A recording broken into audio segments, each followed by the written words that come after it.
Hello, you're welcome. You're welcome onto my channel today, and it gives me great joy to observe you are viewing this video. I'm Professor Olayinka Akonle. I'm a lecturer in the university. On this channel, I do a number of thoughts, but all these thoughts I do, you can easily cluster them into four: sociology, research, relationship, and migration. I teach sociology. I love sociology. I love research. And all I do, you can cluster them all together, still coming to sociology and research. So meanwhile, if you have not subscribed to this channel, kindly go ahead and click subscribe on your screen right now to join my family of subscribers, and so that you might be alerted every time I drop new content.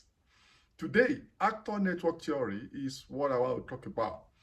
I want to talk about it because it's a very important theory that I've used myself. Actually, I had to use it for my doctoral thesis, but I had to change my mind for some certain reason in certain application. So I used another theory. But I've used actor network theory, ANTE, subsequently in my works, and I teach it in the university. And I think this is one of the most innovative, most creative, most interesting theory of recent. It's actually a recent theory as early as, early 1980s. So it was developed and came to prominence in the 1980s. And interestingly, it did not originate in social sciences, it did not originate in humanities, it did not originate in art. It actually originated in sciences, especially maths and engineering. So it's actually has its origin in sciences, but we found strong application, strong relevance for it in sociology and social sciences. And you have a lot of names associated with this. So it's not like social action theory that you can credit to Max Weber, or Marxism that you can credit, to Karl Marx. So this one had a number of, people that have influenced this theory significantly. And three names stand out as major, proponents of actor network theory. And so you talk about Bruno Latour, very prominent. You talk about, Michel Calon, very prominent. Or you talk about John Law. These three names would definitely come up when you're looking at founding fathers of theory. Like I always say there's a video on how best to understand theory on my channel. You need to know the origin of the theory. You have to know the theorists, the proponents, or people who develop the theory and who continue to influence this theory.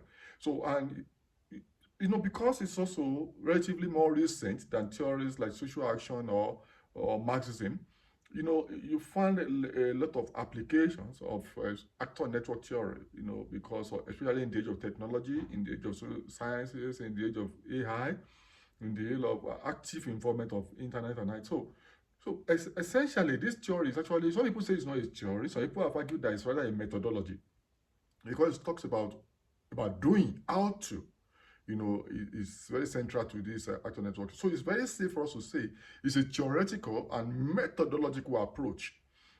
Is that's the safest way to describe actor network theory. It's a theory and methodological approach that assists us to actually understand social relations or organizations of society. And if you look at it, it also talks about how best to understand, society and how people relate. Looking at that the fact that social world and natural world, are nothing but constantly shaping, constantly, figuring, and constantly configuring body of networks, of relationships, of people, and of human and non-human agents.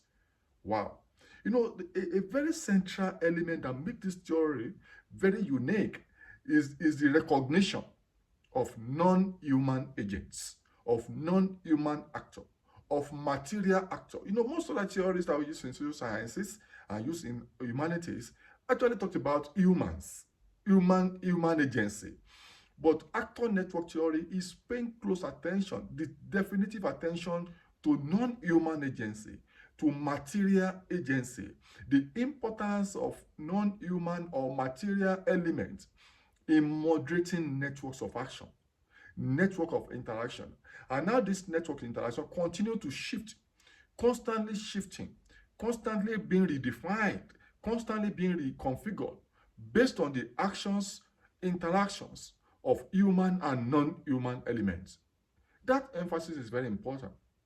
That is it. You can look at the influence of your phones, smartphones, impact of your laptops, impact of your house, impact of your money, impact of your non-human element in the informing networks, in maintaining human relations, in affecting interactions of humans. I find that very creative. In fact, that's why I've used it in my researches. So talking about the social world and natural world as always changing networks of relationship. So how, when human beings interact with non-human elements, when you use your phone, for example, I'm interacting with my camera right now, because it's this camera that is recording me, and I'm conscious of this camera, the positioning, the volume, and even I'm conscious of the clothes I'm wearing. So this my clothes I'm wearing, my tama, the white tama, the African attire I'm wearing, also determined are affecting me directly or indirectly in doing what I'm doing. So I've considered everything around me, including this room I am in now. Even the reflection I'm in, all of them are coming together to interact with me to inform what I'm doing. So if you want to really understand my action at this point in time of recording this video, you have to pay attention to the non-human elements around me before you can sufficiently understand my reason for action. So for actor network theory, everything exists within the network. Everything operates within the network, the human and non-human. Their interaction form network, and the way to understand their action and inaction and interaction is to look at the role of human and non-human element within the network of that relationship. Action and interaction of different elements, human and non-human, form nodes of connection to form a network. And that's how you can draw network of actions, in terms of visualization. So humans and non-human actors are very important, and the nodes in the networks are very important. So actor network theory is very interested in how human and non-human actors interact, interconnect, and shape and continually reshape networks. And the role of human elements and non-human elements in moderating actions and shaping and reshaping networks. So it's a component of network analysis, and when you look at them from the origin, mathematics, engineering, and sciences, they usually they deal with non-human elements. So you can understand why the affinity, recognition of non-human elements in this study is very important, because it's only in social sciences and humanities that we usually look at humans. But natural sciences actually deal more with material, and that's why it's easier for them to formulate this kind of theory and pay significant attention to material elements. So, but social sciences now, we have the advantage, or humanities art, we have the advantage of them bringing the non-human element into our existing human elements. And now, what are the key concepts of this? Now, I've told you the origin of this theory, I've told you the founding fathers of this theory, and I've told you the key arguments of this theory. Now, let's look at the concept. You have a concept of a relational ontology. Relational ontology emphasize again that all entities exist in relation to other entities. For you to understand human action or any material in that system, you have to look at it in terms of the relationship of that particular entity and element in relation to others. Before you can understand their interactions, the role of the networks, the state of the networks, and the direction the networks will be going, facing in terms of reconfiguration. Because networks are also not, static entities. Based on the actions and inaction interactions, and actions of elements in that networks, the networks also have the capacity to move, to change, depending on, maybe based on conflict or whatever, or love or emotion. The network is not static. Then we have the other one, the concept of generalized asymmetry, which says that all actions within the networks are important. It doesn't matter how insignificant a particular action or element might be, or interaction might be, they are important in the final analysis, and you have to pay attention to that. There's also the concept of agnosticism. The agnosticism simply means there should be no preconceived notion or preconceived assumption in understanding human action and understanding human interaction in understanding the network, the current state of the network, and the possibility of change within the network. So there should be no preconceived notion. This is an element of objectivity, even in the subjective context of understanding human action. We also have the concept of black boxing, which talks about how entities are experienced, whether material entities or human entities, non-human entities, how they are experienced and how their experiences affect the network in terms of sustenance, resilience, and change. So, and you also talked about in terms of translation, how actors and networks interact, and this interaction have consequences for the sustenance and change or reshaping, or in shaping and reshaping of the networks itself. How actors, within the networks, how they interact and how this interaction affect the networks in the short run, mid-term, and long run. And then now you also talked about actants. This is another concept that is very central to actor network theory. And if you look at this, you know that actant will be very important because you talk about action, you talk about networks, and you talk about actors. So actants essentially can be translated to actors. So we can say actants are any entity that can act and interact and affect the networks or the network, depending on which way. So actant, the material elements, material agent, and non-material agent, human agent, are all actants. And so far, they can act and be acted upon. So any element in the network that can act and be acted upon with implication for the network is regarded as a actant. So a combination of them in plural then talks about actants. And this is very important. Don't forget this. And these actants have the capacity to affect the networks. And then you also move to the concept of network, because this is actually very central to this theory.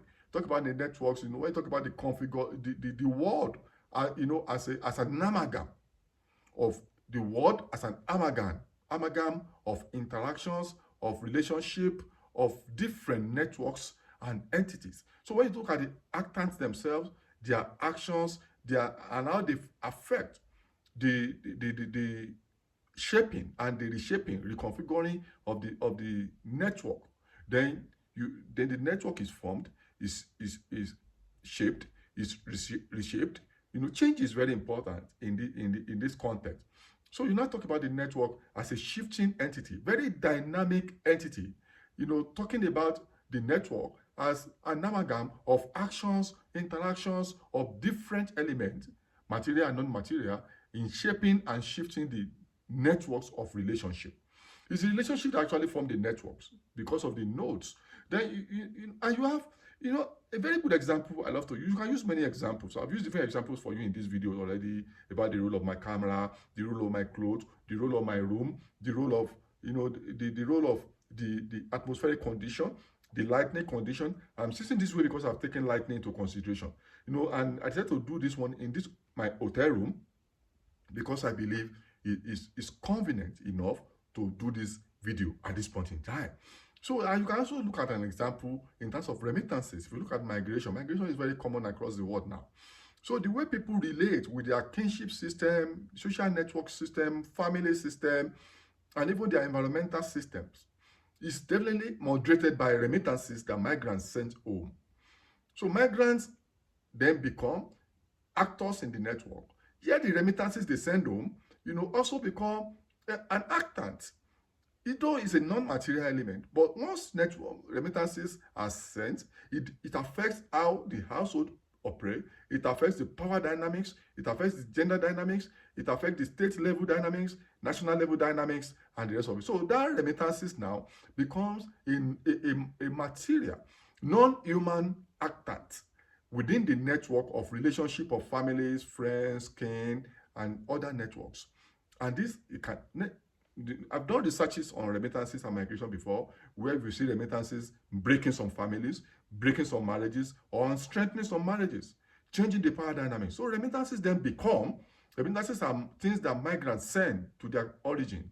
You know, it can be money, it can be information, can be a piece of advice, can be telecommunication gadgets, can be many things.